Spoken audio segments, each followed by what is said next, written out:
Hay gente que cuando escuchan estos temas les da cierto miedo, despierta cierto miedo, cierto pavor. Sin embargo, me he encontrado que despierta cierto miedo, pero no arrepentimiento. Hay gente que al escuchar este tipo de temas siente temor, siente miedo, siente un pánico, pero no se genera en él el arrepentimiento. Y eso es lo que yo veo en la actualidad. Hay mucho miedo, hay mucho pavor de la ciudadanía dentro de la ciudad, pero poco arrepentimiento.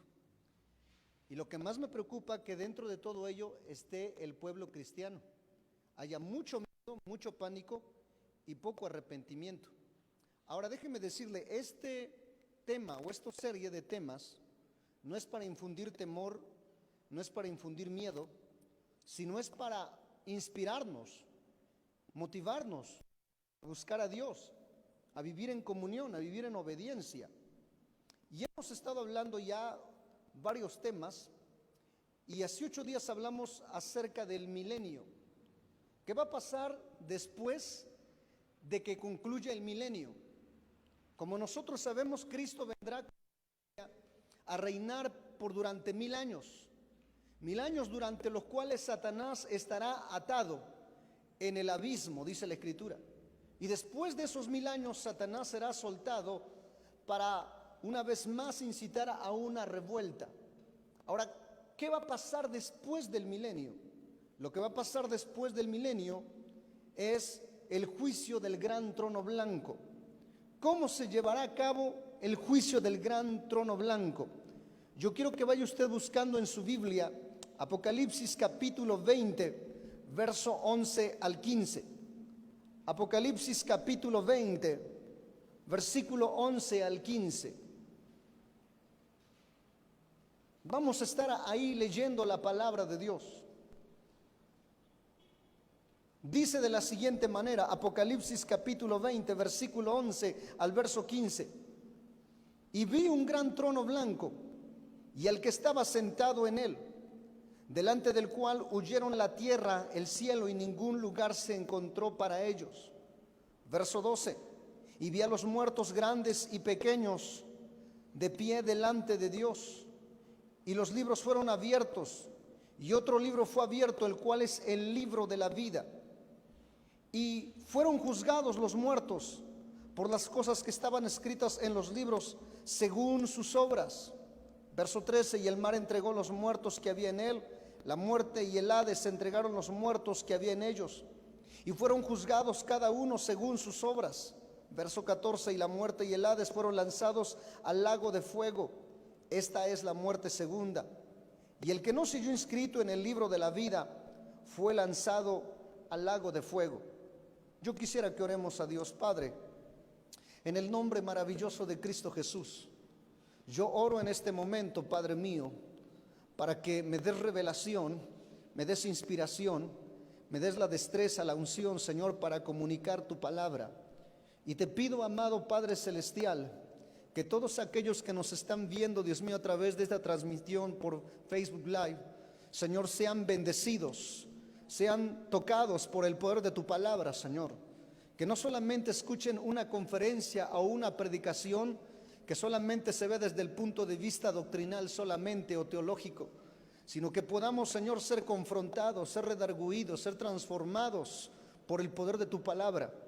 Ayúdanos, Señor, a vivir en comunión, en obediencia a ti, en santidad, no por miedo, Señor, no por temor, sino por amor a tu nombre, porque te amamos, porque somos propiedad tuya, amado Dios. Y yo te pido que traigas espíritu de revelación y de sabiduría en el conocimiento tuyo, que podamos entender cuáles son las riquezas de tu gloriosa herencia en los santos, en el nombre maravilloso y santo de Cristo Jesús. Amén y amén. Quiero compartir con ustedes el tema, el juicio del gran trono blanco. ¿Qué es lo que vamos a estar abarcando en este tema? En primer lugar, estaremos hablando cuándo será el juicio del gran trono blanco. ¿En qué tiempo será el juicio del gran trono blanco? Hay mucha confusión en cuanto a todo esto dentro de lo que es el mundo cristiano. ¿Cuándo se llevará a cabo el juicio del gran trono blanco? Número 2, ¿Dónde será el juicio del gran trono blanco? ¿Será en la tierra? ¿Será en el espacio? ¿En qué lugar se llevará a cabo el juicio del gran trono blanco? Número 3, ¿quién juzgará en el gran trono blanco? ¿Quién es el juez? El que va a sentarse ahí en el trono blanco. ¿Quién es el que está en el trono blanco? ¿Quién va a juzgar a aquellas personas o aquellos seres? ¿Quién lo va a hacer? Siguiente, ¿qué cosas serán juzgadas en el gran trono blanco? ¿Cuáles serán las cosas que Dios va a juzgar ahí, que el Señor va a juzgar? ¿Qué cosas son las que serán juzgadas? Siguiente, ¿quiénes serán juzgados en el gran trono blanco? Van a ser juzgados, la iglesia va a ser juzgado, algunos inconversos, algunos ángeles. ¿Quiénes van a ser juzgados? Y por último, ¿quiénes no serán juzgados en el gran trono blanco? Algunos confunden lo que es el juicio del gran trono blanco con lo que es el tribunal de Cristo. Hay una gran diferencia entre el juicio del gran trono blanco y lo que es el tribunal de Cristo. Ahora iniciemos. ¿Cuándo será el juicio del gran trono blanco? Aquí vamos. Primero, inmediatamente después de la última rebelión, se llevará a cabo el juicio del gran trono blanco. Vamos a hacer un breve resumen de la predicación de hace 8 días. Cuando termine el milenio, Satanás será suelto, de acuerdo a Apocalipsis capítulo 20, versículo 7. Recuerde usted, después de que termine el milenio, entonces Satanás será suelto del abismo, incitará a una revuelta para que mucha gente se rebele y se pruebe ahí la fidelidad y la lealtad de esas personas. Y entonces, bueno, Satanás, como ya hemos dicho, será suelto. Las naciones se rebelarán contra Dios, bajará fuego del cielo, consumirá a los rebeldes, según también lo que dice Apocalipsis 20, verso 7. Posteriormente de eso, Satanás será lanzado al lago de fuego, según lo que dice Apocalipsis 20, versículo 10. Y luego, enseguida, después de eso, aparece el trono blanco, cuando incluso la Biblia dice que desaparecerán los cielos, la tierra y parte del sistema solar. Ahora, ¿qué tipo de cielo va a desaparecer? Recuerde usted lo siguiente: existen 3 tipos de cielo.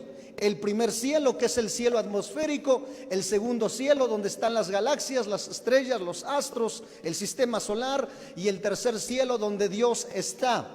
¿Qué cielo va a ser destruido? El cielo atmosférico, no el cielo donde están las galaxias, no el cielo donde está Dios. Vuelvo a repetirle, el primer cielo. Ahora, ya hemos encontrado entonces que el juicio del gran trono blanco se llevará a cabo inmediatamente después de la rebelión de Satanás, o la rebelión de las naciones después del milenio. Número 2, ¿dónde será el juicio del gran trono blanco? ¿Dónde se llevará a cabo el gran juicio del trono blanco? Bueno, algunos teólogos dicen que será en la tierra desierta, que quedará después que los rebeldes hayan sido consumidos por el fuego que caerá del cielo. Algunos creen que en el momento que descienda fuego y consuma a los rebeldes, y bueno, la tierra quede desértica, como lo vimos hace 8 días, ahí se quedará la tierra como un escenario donde se llevará a cabo el juicio final, o el juicio del gran trono blanco, como también se le conoce. Pero nos deja entrever algo muy importante ahí en Apocalipsis 20, versículo 11. Me llama mucho la atención, porque pareciera ser que no quedará la tierra cuando el trono blanco sea establecido, o cuando Cristo venga y se siente en el trono blanco. Apocalipsis capítulo 20, verso 11, dice: y vi un gran trono blanco y al que estaba sentado en él. Fíjese la visión que tuvo Juan. Dice que vio un trono blanco y vio quién estaba sentado en él. Pero note lo que dice: delante del cual huyeron la tierra y el cielo, y ningún lugar se encontró para ellos. Creo más bien que en el momento cuando aparezca el trono blanco y Cristo sentado en el trono blanco, la tierra va a ser destruida.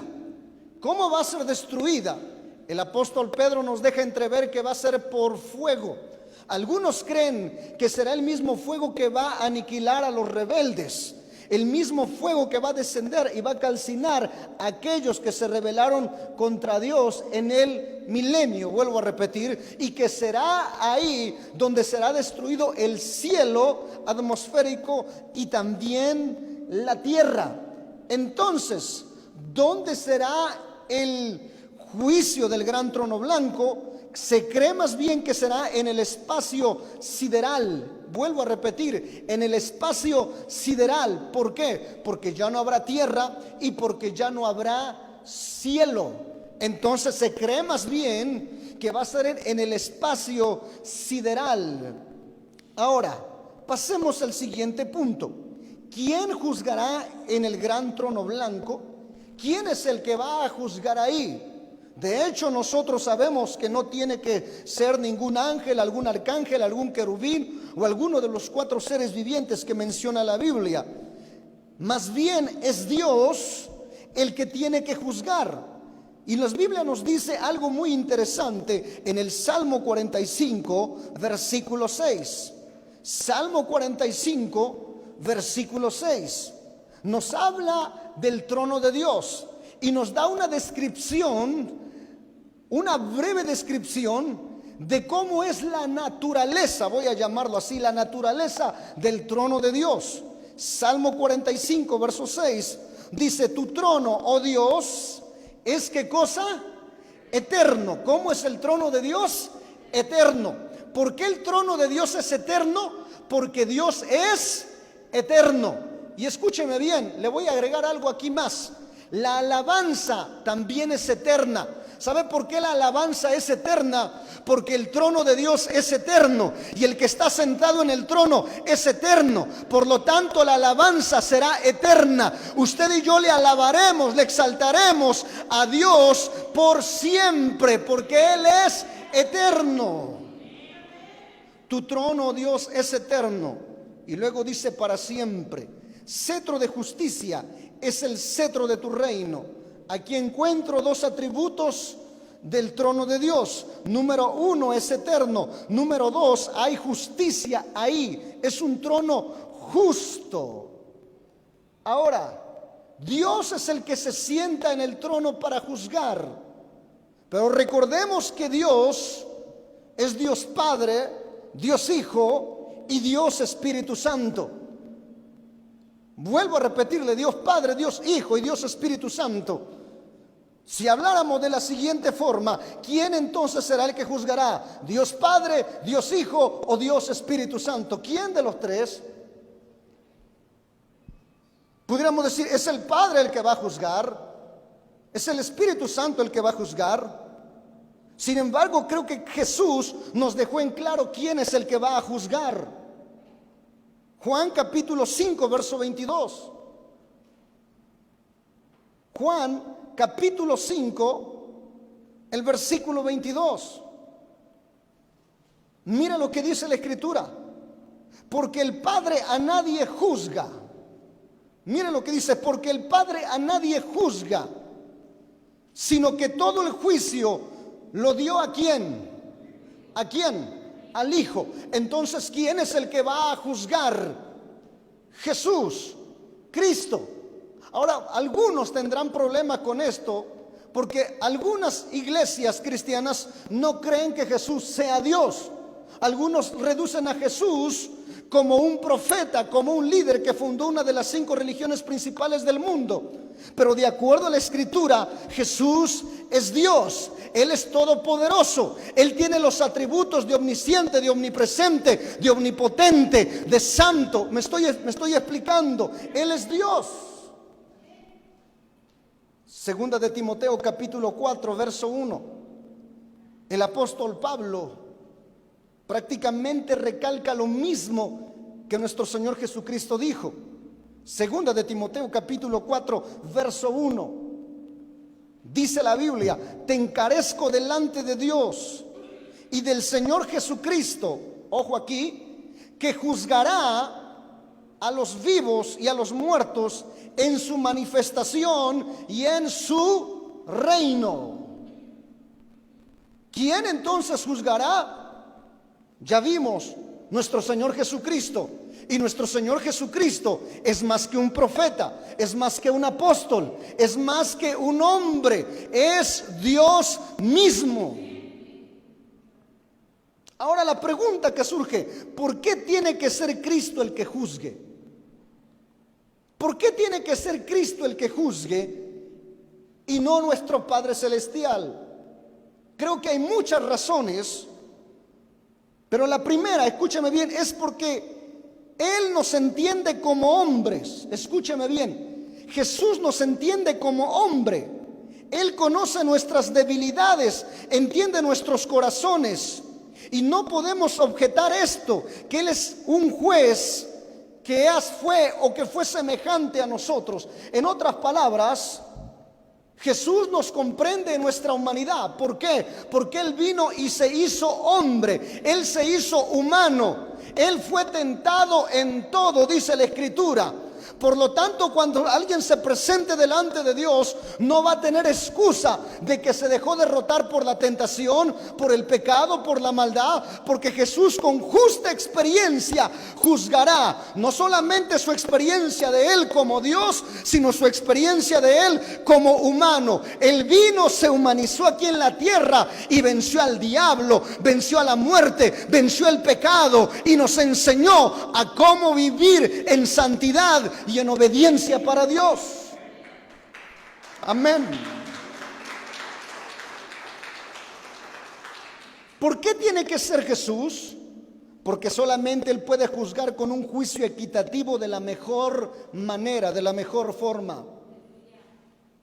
Si fuera a ser un ángel el que fuera a juzgar, escúcheme bien, un ángel no sabe lo que es ser rescatado del pecado, no sabe lo que es ser lavado con la sangre de Cristo, no sabe lo que es ser sacado de la drogadicción, del alcoholismo, del adulterio, de la brujería, de la hechicería, no sabe lo que es ser sanado, no tiene esa experiencia. Solamente Jesucristo es el que puede juzgar con un juicio equitativo, justo. ¿Por qué tiene que ser Jesús? Porque Él es el tipo de modelo de la naturaleza humana. Escúcheme bien, la medida a seguir y el ejemplo a seguir no es un predicador. El ejemplo a seguir no es un líder, aunque hay mucha responsabilidad sobre un líder, sobre un mentor, sobre un pastor, sobre un evangelista, sobre un profeta, sobre un apóstol, sobre un maestro. Hay mucha responsabilidad sobre él. Sin embargo, no es la medida a seguir. La medida a seguir es nuestro Señor Jesucristo.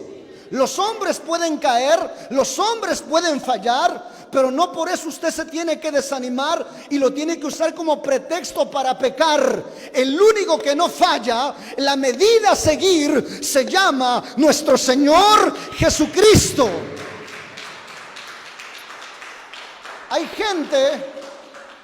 Hay cristianos que dicen: mire, es cierto, yo tuve este error, pero no tengo tanto error como el hermano fulano de tal, como la hermana fulana de tal, no tengo tantos pecados como él.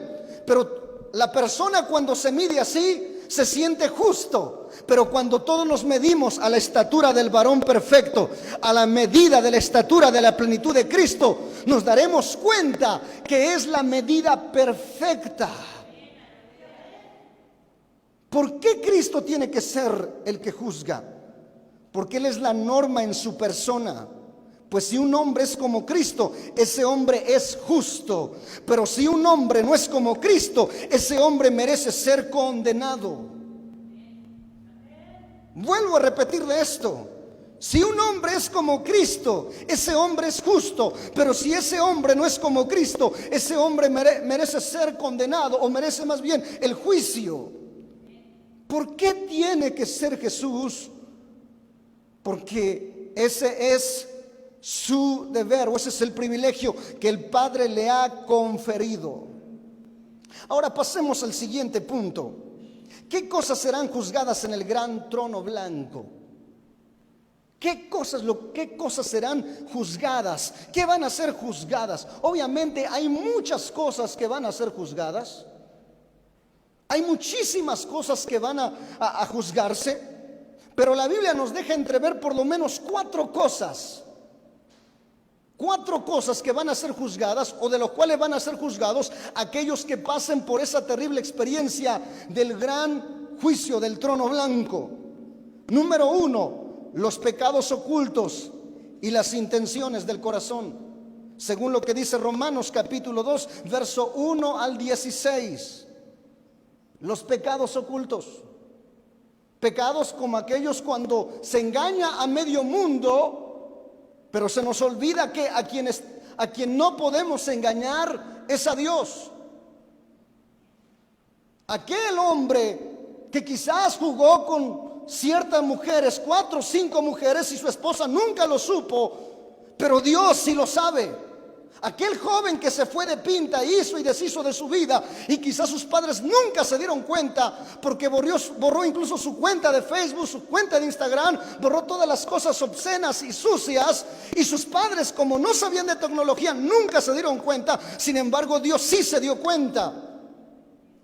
Aquel hombre, aquel político, aquella persona poderosa que hizo trabajos chuecos y sucios bajo la justicia, y que quiso burlar la justicia y quizás la burló. Sin embargo, la justicia de Dios jamás será burlada, será descubierto delante de Dios. Dios mismo lo tiene registrado, Dios mismo lo tiene anotado. Pero escúcheme bien, eso es para los que no han aceptado a Cristo como su Salvador. Eso es para los que no se han arrepentido, para los que no han nacido de nuevo. Pero los que se han arrepentido, los que han aceptado a Jesús como su único y suficiente Salvador, han sido ya justificados por la sangre del Cordero de Dios. Y a ellos no les espera juicio, a ellos les espera vida eterna, a ellos les espera recompensa.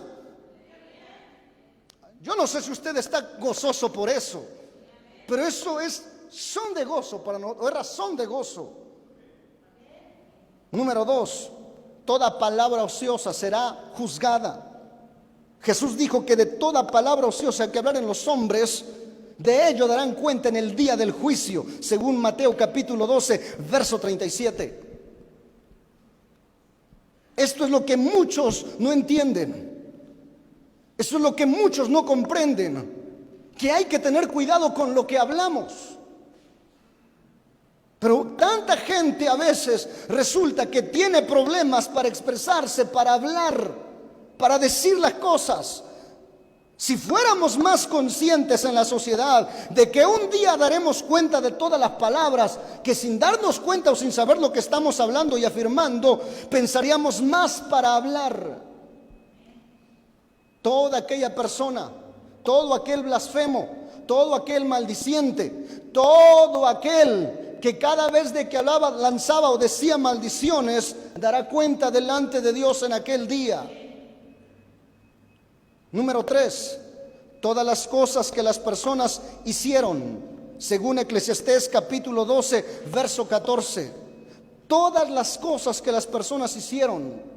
Vuelvo a repetirle, estamos hablando de gente que no aceptó a Jesús como su Señor y Salvador, que murieron en una condenación o en la condenación de sus delitos y pecados. Número 4, ¿quién es más o qué otra cosa más va a ser juzgada? Todos aquellos que rechazaron la cruz de Cristo, es decir, el sacrificio de Jesús o la sangre de Cristo. El peor pecado que se puede cometer es aquel de rechazar el sacrificio y la sangre preciosa de Jesús. El hombre se está yendo al infierno no solo por sus pecados, no solo por sus delitos, sus maldades y sus concupiscencias, sino que se está yendo por el pecado más fuerte, que es el de rechazar la sangre preciosa de Jesús. Escúcheme bien, pudiera ser que haya un hombre, una persona que ha cometido delitos y pecados tan terribles y vergonzosos, pero si esa persona se arrepiente y pide misericordia a Dios y pide perdón en este tiempo y dispensación de la gracia, escúcheme bien, la sangre de Cristo lo limpia, lo justifica y lo hace heredero del reino de Dios. Pero hay de aquel que rechace en este tiempo el sacrificio de Jesucristo, en aquel día ya no va a haber solución. En aquel día no le espera vida eterna. En aquel día lo que le espera es el juicio. Ahora, ¿quiénes serán juzgados en el gran trono blanco? ¿Quiénes van a ser juzgados?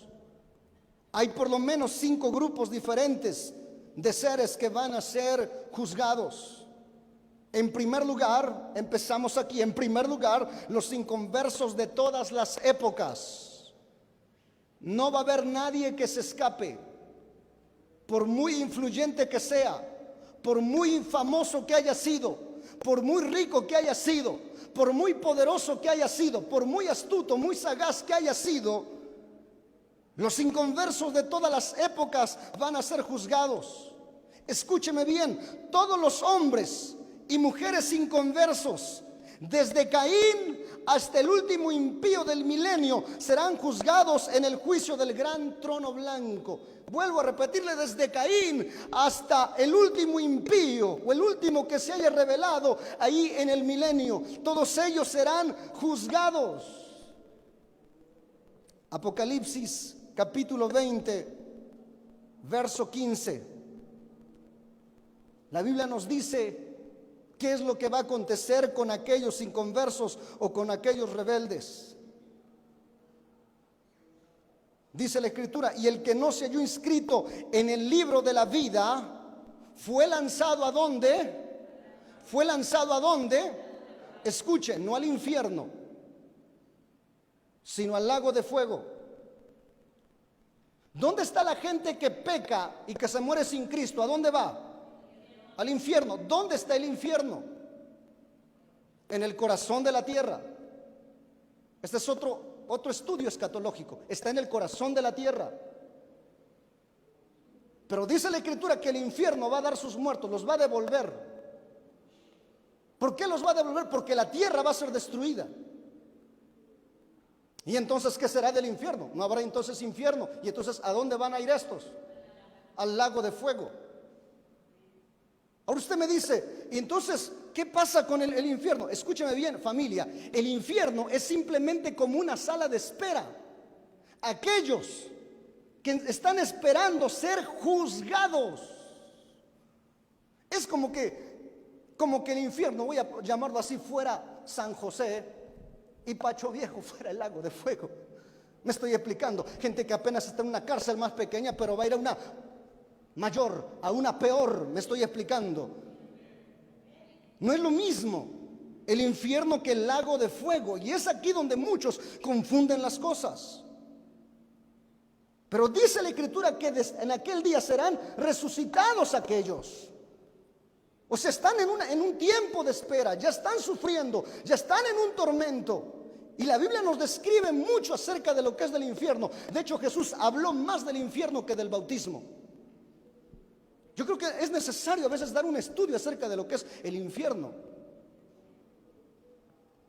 Apocalipsis capítulo 21, verso 8. Apocalipsis capítulo 21, verso 8. Mire lo que dice la Escritura: pero los cobardes e incrédulos, los abominables, homicidas, fornicarios, hechiceros, los idólatras y todos los mentirosos tendrán su parte en el lago que arde con fuego y azufre, que es la muerte segunda. ¿Por qué dice muerte segunda? La primera muerte es cuando uno parte de esta tierra. Ándele. O sí, a los que están en condenación, sí, al infierno. Esa es la primera muerte. Y la segunda muerte es que después de que salga del infierno va al lago de fuego. Me estoy explicando aquí. Pero los que tienen vida en Cristo Jesús, aquel que aceptó a Cristo Jesús, está con el Señor. Me estoy explicando. A él no le espera la muerte segunda. A él espera la gloria de Dios. A él espera la bendición de Dios. Ahora, ¿quiénes más van a ser juzgados? ¿Sabe quiénes más van a ser juzgados aparte de todos los impíos de todos los tiempos? Los ángeles caídos van a ser juzgados. ¿Usted cree que aquellos ángeles que se rebelaron contra Dios, la tercera parte de los ángeles, dice la Escritura, ¿Usted cree que van a quedar impunes? No, también van a ser juzgados. Y le quiero adelantar algo, según algunos teólogos y de acuerdo a algunas citas bíblicas que no tengo tiempo para mencionar, se cree que nosotros, la iglesia, vamos a juzgar a los ángeles. Me estoy explicando. O sea, como casi es algo glorioso esto. Si como iglesia entendemos el privilegio que Dios nos ha dado. Ahora escúcheme bien, amada familia, allá en casa, escúcheme bien. Para los ángeles no se elaboró o no se realizó un plan de redención. Para los ángeles que se rebelaron, ni incluso para el mismo diablo, se produjo o se realizó un plan de salvación. Nadie vino a morir por los ángeles caídos. Nadie vino para rescatarlos. Eso quiere decir que qué privilegio es el que usted y yo tenemos como seres humanos. ¿Cuánto ama Dios a los seres humanos? Que no envió a nadie para morir por los ángeles, pero sí envió a su único hijo para morir por nosotros y darnos vida y vida en abundancia. Con razón el Salmo 8 dice: le has hecho poco menor que los ángeles y le coronaste de bienes y favores y misericordias y todo lo pusiste debajo de su mano. Óigame, usted no es cualquier cosa, usted vale la sangre poderosa de Jesús. Mire qué valor Dios le da a la raza humana. Ahora escúcheme bien. En la actualidad, lo que estamos nosotros enfrentando como cristianos son los demonios de más bajo rango. Vuelvo a repetirle, en la actualidad lo que estamos enfrentando como cristianos en la guerra espiritual son los demonios de más bajo rango. Los demonios de más alto rango se encuentran en el abismo. Hay una gran diferencia entre el infierno, el abismo y el lago de fuego. Algunos han confundido esto. El abismo es un lugar tan terrible que incluso los mismos demonios tienen miedo a ir. Eso fue lo que le pidió el demonio que estaba dentro del endemoniado gadareno. Por eso le pidió a Jesús: no nos envíes al abismo. ¿Por qué? ¿Por qué tienen temor ir al abismo? Porque de acuerdo a Apocalipsis capítulo 12, verso 3 al 4, hay un demonio de alto rango llamado Apolión. Y cuando un demonio llega ahí al abismo, ese demonio de alto rango lo tortura, casi lo despedaza. ¿Y sabe qué? Esos demonios no van a salir hasta el día de la gran tribulación. ¿Sabe cuándo van a ser soltados los demonios de alto rango? Van a ser soltados en la gran tribulación. Entonces, imagínense aquellos cristianos que por descuidar su vida espiritual se queden a la tribulación o a la gran tribulación. No solamente ya no tendrán Biblia, no solamente ya no se podrán reunir, no solamente el Espíritu Santo ya no estará sobre ellos, sino que ahora lo que va a haber es una opresión triple, cuádruple, quintuple, mayor, demoníaca sobre la tierra, porque dice la Biblia que van a salir sus espíritus malignos y van a atormentar a los seres humanos.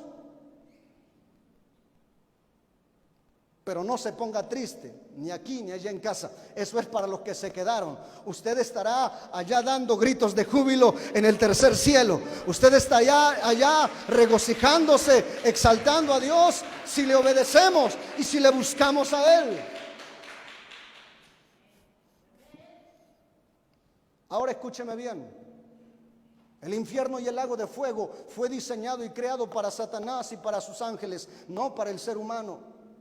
Pero ¿por qué el ser humano que desprecia el sacrificio de Cristo tiene que ir ahí? Sencillamente porque tiene la simiente de Satanás, el pecado, la naturaleza pecaminosa o la muerte. Judas capítulo 1, verso 6. Judas capítulo 1, verso 6. Dice la Escritura: y a los ángeles que no guardaron su dignidad, sino que abandonaron su propia morada. Miren lo que dice la Escritura: los ha guardado bajo oscuridad. Está hablando que están ahí bajo oscuridad, ahí en el abismo. Dice: en prisiones eternas, para el juicio del gran día. ¿Van a ser juzgados estos ángeles? Claro que van a ser juzgados. Eso también lo encontramos en Mateo capítulo 25, verso 41. Ahora, ¿quiénes más van a ser juzgados en el juicio del gran trono blanco? Los santos del Antiguo Testamento. Escúchame bien, ¿quiénes más van a ser juzgados? No solamente los impíos de todos los tiempos, no solamente los inconversos de todos los tiempos, no solamente los ángeles caídos, sino que aún los santos del Antiguo Testamento serán juzgados en este juicio del gran trono blanco. Pero a diferencia de los impíos de todos los tiempos y a diferencia de los ángeles caídos, estos santos de los últimos tiempos, del Antiguo Testamento, se hallarán inscritos en el libro de la vida. Ellos, escúcheme bien, ¿dónde se encuentran ahora los santos del Antiguo Testamento? ¿Dónde están ahorita Abraham, Jacob, Eliseo, David? ¿Dónde están ellos? Escuche bien aquí lo que le voy a enseñar. Todos esos hombres y mujeres de fe en el Antiguo Testamento se componía prácticamente el infierno de 3 departamentos, voy a llamarlo así. En primer lugar el infierno, luego está el abismo y arriba el seno de Abraham. Imagínese un edificio de 3 departamentos. El primer departamento se llama infierno, el segundo departamento abismo y el tercer departamento el seno de Abraham. En el Antiguo Testamento, cuando alguien moría, iba al seno de Abraham. ¿Dónde se encontraba este edificio o este departamento o este condominio? En el centro de la tierra. Pero cuando Cristo viene, muere, va a los infiernos, rescata a estos que están ahí, le declara la derrota al diablo, enjuicia al diablo, y entonces la Escritura dice que toma el seno de Abraham. Escúcheme bien, por eso dice en Mateo capítulo 26 o 27 que cuando Jesús resucita, muchos santos también volvieron a la vida, pero no se quedaron aquí, sino que fueron llevados al tercer cielo. Ahora el seno de Abraham, que ahora es el seno del Padre, está en el tercer cielo. Esa es su sala de espera. Los que están en condenación ahora, vuelvo a repetir, y esperando el juicio para ser juzgados de sus hechos, están en el infierno. Pero aquellos santos del Antiguo Testamento e incluso cristianos de esta dispensación están en el seno del Padre, en el tercer cielo. Están en una sala de espera, están en reposo, están durmiendo, como dice Pablo. Ahora ese departamento solamente se compone de infierno y de abismo. Uy, ¿cuántos estamos aquí, iglesia? ¿Por qué el Señor los tiene que resucitar? ¿Sabe por qué el Señor los tiene que resucitar? Porque espíritu, alma y cuerpo están con el Señor. Espíritu y alma están con el Señor, pero el alma aún está en la tierra, el cuerpo todavía está en la tierra. A ver si me estoy explicando. Entonces el Señor los resucitará en espíritu, alma y cuerpo. Vaya conmigo, Daniel, capítulo 12, verso 2. ¿Quiere usted algunas citas para esto que le hablé? Lucas capítulo 16, verso 19 al 31. Y Lucas 23, verso 43. Mateo 12, verso 40. Pero vamos a Daniel 12, verso 2. Espero con todo mi corazón que esté yo siendo claro en lo que estoy explicando o en esta enseñanza. Daniel 12, verso 2 dice: y muchos de los que duermen en el polvo de la tierra serán, ¿qué cosa? Despertados, unos para vida eterna y otros para vergüenza y confusión perpetua. Vuelvo a repetirle por qué tienen que ser resucitados: porque el espíritu y el alma están allá con el Señor. Pero al traerlos, sus cuerpos serán vivificados y entonces irán con el Señor en espíritu, alma y cuerpo. Es más, le voy a hacer aquí un paréntesis. Aquellos que se nos adelantaron, nuestros familiares, yo veo, sé que ahí está el alma y el espíritu de mi hermano, pero yo sé que su cuerpo lo dejó aquí enterrado. Está ya sepultado en el Panteón Municipal Jalapeño. Allá está. Pero yo espero ese día cuando suene la trompeta y entonces venga su espíritu, su alma de mi hermano, tome su cuerpo y sea resucitado en un cuerpo incorruptible de gloria para estar para siempre con el Señor.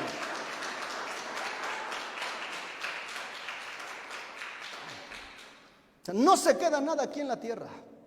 Nos vamos totalmente con Cristo. Pero estamos ahora aquí hablando que los santos del Antiguo Testamento también van a ser juzgados en el juicio del gran trono blanco. Número 4. ¿Quiénes más van a ser juzgados? Bueno, los santos de la tribulación. Aquellos que no aceptaron la marca de la bestia. Aquellos que rechazaron inclinarse o adorar al anticristo. Aquellos que incluso pagaron con su propia vida y que murieron y que también entraron con Cristo a reinar 1000 años. Sin embargo, no han sido hasta ese momento juzgados. ¿Van a ser juzgados? La respuesta es sí, también van a ser juzgados. Pero escúcheme bien, no para ser lanzados, no para ser condenados, no, sino para recibir vida. Apocalipsis 22, verso 14. Dice la Escritura: bienaventurados los que lavan sus ropas para tener derecho al árbol de la vida y para entrar por las puertas en la ciudad. Ojo, bienaventurados los que lavan sus ropas para tener derecho al árbol de la vida. Los santos de la gran tribulación, aquellos que pagaron con su propia vida, vuelvo a repetir, aquellos que fueron resucitados después con Cristo y entraron con Cristo a reinar, también serán juzgados, pero ellos estarán escritos ahí en el libro de la vida. Número 5, ¿quiénes más van a ser juzgados? Los santos del milenio, aquellos que su fidelidad y su lealtad, aun cuando Satanás fue soltado para incitar a una rebelión, ellos se mantuvieron fieles y leales. Esos, vamos a llamarlo así, creyentes, se mantuvieron fieles y leales a Dios. Ellos también serán juzgados. Pero ¿por qué serán juzgados? Bueno, no van a ser juzgados para un juicio de sentencia, sino para un juicio de vida. Sin embargo, habrá otros que sí serán juzgados como juicio. Ahora, para ir concluyendo con este tema, ¿quiénes no serán juzgados en el gran trono blanco? ¿Quiénes son los que no van a ser juzgados en el gran trono blanco? Yo quiero hacer esta pregunta a usted. ¿Quién usted cree que no va a ser juzgado ahí en el juicio del gran trono blanco?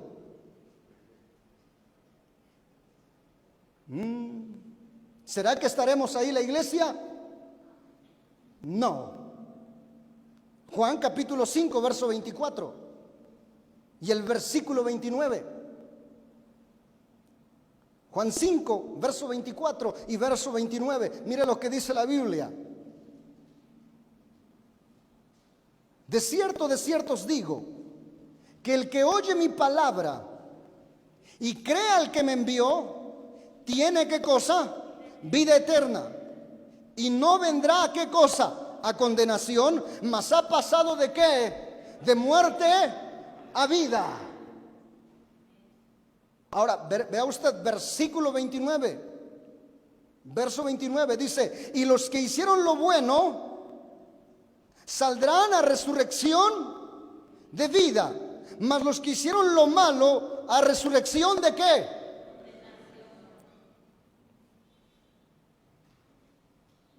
La iglesia que se haya ido con Cristo, que se fue en el arrebatamiento, que vino con Cristo en su segunda venida y reinó con él 1000 años, no va a pasar por esa experiencia de ser juzgado en el juicio del gran trono blanco. ¿Por qué? Porque como le dije hace 8 días, ya pasó el examen, ya se graduó, ya se aprobó. Este examen, estos exámenes extraordinarios son para otros. Los cristianos verdaderos sí pasarán por el tribunal de Cristo, como he mencionado, pero no pasarán por esta experiencia. Acompáñame por favor, 2 de Corintios 5, verso 10.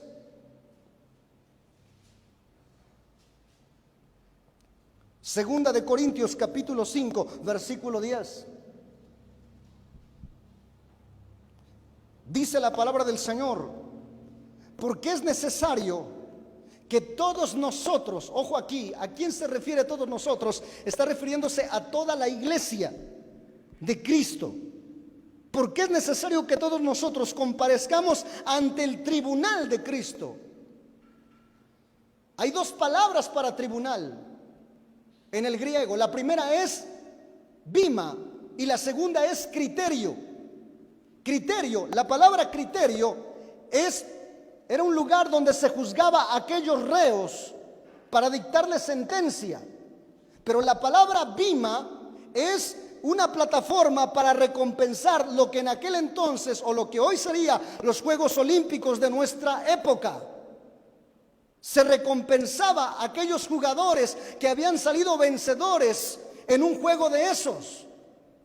Por lo tanto, aquí cuando aparece la palabra tribunal, no es la palabra criterio, sino es la palabra bima, es decir, un lugar donde todos aquellos que corrieron la carrera de la fe, aquellos que pelearon la batalla de la fe, salieron victoriosos y trabajaron para Dios, serán recompensados. ¿Cuándo va a suceder esto? Cuando Cristo haya venido por su iglesia y estemos 7 años allá en el cielo. Todos los santos de la iglesia, escúcheme bien, de la iglesia serán recompensados de acuerdo a su trabajo, de acuerdo a las obras que ellos realizaron dentro del reino de Dios. ¿Habrá obras que sirvan? Sí. ¿Habrá obras que no sirvan? Por eso fijémonos cómo servimos al Señor. Sigue diciendo: para que cada uno reciba según lo que haya hecho mientras estaba en el cuerpo, sea bueno o sea malo. Puede ser que la obra se pierda y puede ser que algunos pierdan su recompensa, pero no perderán ahí su salvación. Lo que perderán es su recompensa. Te lo voy a explicar de esta manera. Si alguien ahorita acepta a Jesús como su único y suficiente Salvador y en la noche se muere, pregunto, ¿tiene vida eterna? ¿Tiene vida eterna? Sí, pero pregunto, ¿tiene recompensa?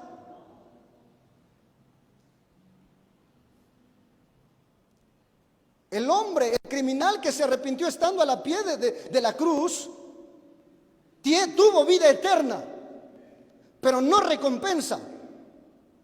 Pedro le dijo a Jesús: Señor, ¿qué recibiremos y nosotros que hemos dejado todo? Y él le dijo: Pedro, de cierto digo que aquel que haya dejado padre, madre, hermanos, etcétera, etcétera, por causa de mí, por el reino, recibirá no solamente 100 veces aquí en la tierra, sino allá en la vida venidera, allá en el cielo. Me estoy explicando. Está hablando de una recompensa. Ahora, acompáñenme por favor, 1 de Corintios capítulo 6, verso 2 al 3. Porque algunos teólogos creen algo muy interesante que no debemos de tomar o pasar desapercibido. Porque dicen, bueno, ya terminará el milenio, estará el juicio del gran trono blanco, los impíos de todas las épocas van a ser juzgados, los ángeles caídos, los salvos de la gran tribulación, los salvos de ahí del milenio, los santos del Antiguo Testamento. Y la pregunta que surge: ¿y dónde va a estar la iglesia? ¿Dónde va a estar en ese momento?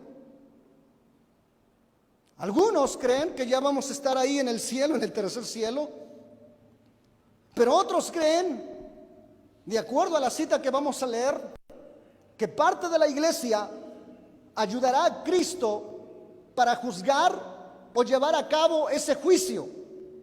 Por lo que dice Primera de Corintios 6, versículo 2 al 3. Dice, ¿o no sabéis que los santos, ¿quiénes son los santos? ¿Quiénes son los santos? Mire lo que dice, ¿o no sabéis que los santos han de juzgar a qué? Al mundo. Ojo aquí, y si el mundo ha de ser juzgado por vosotros, ¿sois indignos de juzgar cosas muy pequeñas?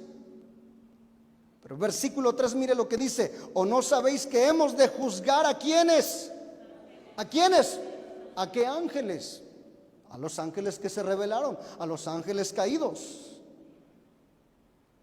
Es interesante lo que dice aquí el apóstol Pablo. Dice, ¿o no sabéis que hemos de juzgar a los ángeles? ¿Cuánto más las cosas de esta vida?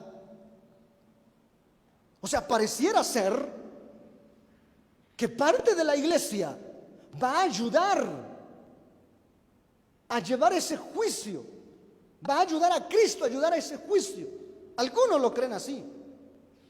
Pero lo cierto del caso es, escúcheme bien, que como iglesia de Cristo ya llevamos un paso adelante. Como le he dicho a usted, estos temas no son para asustarnos, estos temas son para motivarnos, inspirarnos y decir, vale la pena seguir a Cristo, vale la pena servirle, vale la pena mantenerse íntegro, mantenerse en santidad. Oh, gloria al nombre de Jesús. Vale la pena estar en la familia de Dios.